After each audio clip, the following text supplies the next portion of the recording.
16 संस्कार। भारतीय सनातन पद्धति में 16 संस्कारों का अत्यधिक महत्व है। हम शीघ्र ही 16 संस्कारों की जो पद्धति है या 16 संस्कारों की जो जानकारी है, विस्तृत रूप से यह एक श्रृंखला हम प्रारंभ कर रहे हैं। इसमें आप जानेंगे 16 संस्कारों के बारे में। कई कई जगह ज़्यादा संस्कार भी बताए गए हैं, वह मैं आपको इस वीडियो में बताऊंगा। यह वीडियो केवल आपको यह जानकारी देने के लिए है कि संस्कार क्यों आवश्यक है हमारे जीवन में। देखिए, संस्कार का जो अर्थ होता है, उसका सीधा सीधा अर्थ होता है दोषों का परिमार्जन करना, जीव के दोषों और कमियों को दूर और उसे धर्म, अर्थ, काम और मोक्ष, इन चारों पुरुषार्थ के योग्य बनाना ही संस्कार करने का उद्देश्य बताया गया है। तो आप आगे आने वाले वीडियो में 16 संस्कारों के बारे में जानेंगे। धीरे धीरे मैं वह वीडियो डालता रहूँगा बनाकर। सर्वप्रथम गर्भाधान संस्कार पे बनेगा, उसके बाद में सारे संस्कार धीरे धीरे, तो थोड़े लंबे वीडियो होंगे। जो कोई भी इच्छुक हो जानने के लिए, समझने के लिए, वह सब्सक्राइब करके रखें, फॉलो करके रखें, ताकि आपको नोटिफिकेशन आए और आप जान सको। तो देखिए, संस्कारो नाम स भवति यस्मिन् जाते पदार्थो भवति योग्यः कश्चिदर्थस्य। अर्थात संस्कार वह है जिसके होने से कोई पदार्थ या व्यक्ति किसी कार्य के लिए योग्य हो जाता है। योग्यता धारण करने के लिए संस्कार करवाना अति आवश्यक होता है। आगम ग्रंथों के अनुसार देखा जाए तो योग्यताम चादधानाः क्रियाः संस्काराः इत्युच्यन्ते। अर्थात संस्कार वे क्रियाएं तथा रीतियां हैं जो योग्यता प्रदान करती है। यह योग्यता दो प्रकार की होती है, पाप मोचन से उत्पन्न योग्यता तथा नवीन गुणों से उत्पन्न योग्यता। संस्कारों से नवीन गुणों की प्राप्ति तथा पापों या दोषों का मार्जन होता है। इसलिए जैसे यज्ञोपवीत संस्कार, पाणी ग्रहण संस्कार, गर्भाधान संस्कार, सीमंतोन्नयन संस्कार, मुंडन संस्कार, ये सब होता है। तो आप इनके बारे में जानेंगे धीरे धीरे। वीडियो आपको बोरिंग लगेंगे, मुझे पता है, ज्ञासु नहीं है इस विषय में, उनको बोरिंग लगेंगे तो वो पहले ही चले जाएं, वीडियो देखें ही ना, फालतू में अपनी MB GB खर्च ना करें। और जो इच्छुक हैं, जो जानना चाहते हैं, वह आसानी से जान सकते हैं आगे आने वाले वीडियो में। इस वीडियो में आप संस्कार क्या होता है वही जानेंगे। संस्कार किस प्रकार दोषों का परिमार्जन करता है यह भी आप जानें, और कैसे किस रूप में उनकी प्रक्रिया होती है। इसका जो विश्लेषण करना तो कठिन है ही, परंतु प्रक्रिया का विश्लेषण न भी किया जा सके तो भी उसके परिणाम को अस्वीकार नहीं किया जा सकता है। देखिए, आमले के चूर्ण में आमलक के जो रज की भावना देते हैं तो वह कई गुना शक्तिशाली बन जाता है। यह प्रत्यक्ष अनुभव की बात है।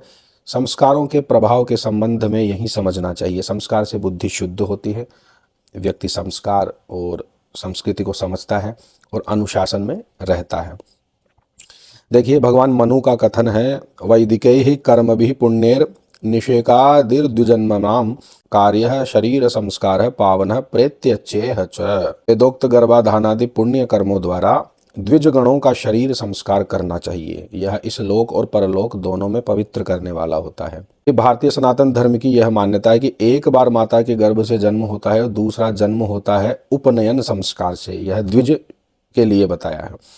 इसी आधार पर जिसके वैदिक संस्कार हुए हों उसे द्विज अर्थात 2 बार जन्म लेने वाला कहा जाता है। ये संस्कार हिंदू जाति की एक बड़ी विशेषता के रूप में माने गए हैं। आप सीधा सीधा समझे कि खेत में कोई अन्न है तो खेत में सीधा जाके अन्न नहीं खा सकते हैं। पहले काटेंगे, छिलका हटाएंगे, साफ करेंगे, फिर उसके बाद में उसका शोधन होगा, उसके बाद में उसको खाने योग्य बनाया जाता है। इसी को संस्कार कहते हैं, यही शरीर का संस्कार होता है। इसी प्रकार से शुद्धि होती है। देखिए, संस्कार कार्य के अधिकारी जानेंगे आप। अधिकार अनुसार कर्म करने से सम्यक फल की प्राप्ति होती है। संस्कार कर्म में भी किसका अधिकार है इसे समझना पहले आवश्यक है। महर्षि याज्ञवल्क्य जी कहते हैं, ब्रह्म क्षत्रिय विट्शूद्रा वर्णास्त्वाद्यास्त्रयो द्विजाः शेकादिश्मशानान्तास् तेषां वै मंत्रतः क्रियाः। याज्ञवल्क्य स्मृति में कहते हैं कि ब्राह्मण, क्षत्रिय, वैश्य और शूद्र, इनमें प्रथम 3 वर्ण जो होते हैं द्विज कहलाते हैं। गर्भाधान से लेकर मृत्यु पर्यंत इनकी समस्त क्रियाएं वैदिक मंत्रों के द्वारा होती है। उपनयन आदि संस्कारों को छोड़कर शेष संस्कार शूद्र वर्ण बिना मंत्र के करें। यम संहिता में भी कहा है, शूद्रोप्येवं विदः कार्यो विना मंत्रेण संस्कृतः। महर्षि व्यास द्वारा गर्भाधान से कर्ण वेद तक जो 9 संस्कार कहे गए हैं, उनमें से वे स्त्रियों के संस्कार अमंत्रक करने की, बिना मंत्र के करने की अनुमति देते हैं, यानी वैदिक मंत्र का प्रयोग नहीं। परंतु विवाह संस्कार के लिए समंत्रक का विधान बतलाते हैं। अब विवाह में वैदिक मंत्र बोलते हैं। शूद्र के ये 10 संस्कार बिना मंत्र के ही संपादित होते हैं, जैसा कि उन्होंने कहा है, व्यास जी ने कहा है, न वैताः कर्ण वेदांता मंत्र वर्जम क्रिया स्त्रियाः विवाहो मंत्र तस्तस्याः शूद्रस्या मंत्र तो दश। याज्ञवल्क्य जी कहते हैं कि स्त्रियों के 9 संस्कार अमंत्र के ही संपन्न कराए जाते हैं, किंतु विवाह मंत्र के साथ संपन्न कराना चाहिए। तूषणी मेतः क्रिया स्त्रीणाम विवाहस्तु समंत्रका है। अपनी अपनी वेद शाखा के अनुसार संस्कार कराना चाहिए, यह भी कहा गया है। स्वे स्वे गृहीय यथा प्रोक्ता तथा संस्कृतयो खिलाः।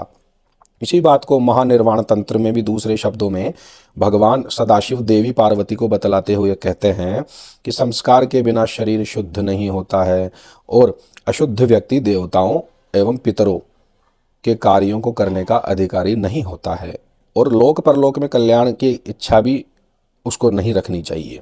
अब संस्कारों की संख्या क्या है?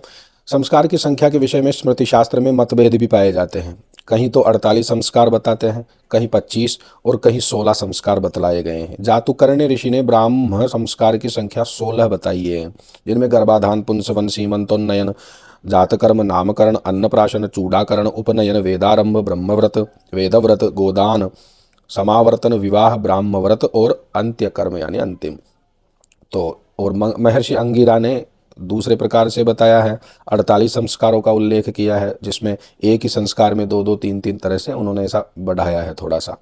आश्वालयन सूत्र में भी बताया है, बोधायन गृह सूत्र में, पारस्कर्य गृह सूत्र में, वाराह गृह सूत्र में, वैखानस गृह सूत्र में भी अलग अलग संस्कार तरीके से बताया, लेकिन मुख्यतः 16 संस्कार ही हम मानते हैं, जो बहुत ही श्रेष्ठ भी होते हैं।